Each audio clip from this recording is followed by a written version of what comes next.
Hei tuturor, sunt Matilde și astăzi fac un nou videoclip. Fac slime. Ok, aveți nevoie de apă, nu o să pun atâta apă.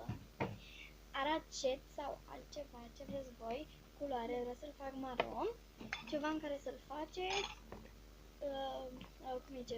Să pun lichid ca să iasă fluffy, puteți să puneți spumă de ras. Am făcut cu spumă de ras, dar vreau să fac cu săpun acum. Și ceva cu ce să amestecați și cu ce să puneți culoare, dacă vreți opțional culoarea. Ok, deci o să iau bolul și cu mine. Sper. Da, el nu.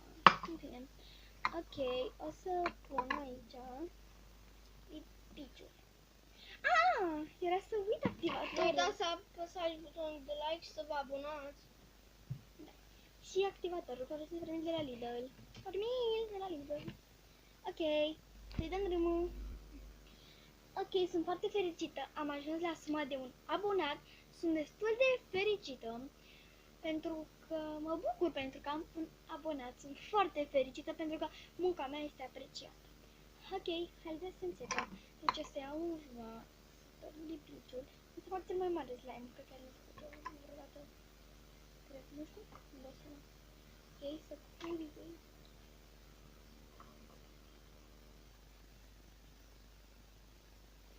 așa. Pun tot lipiciul.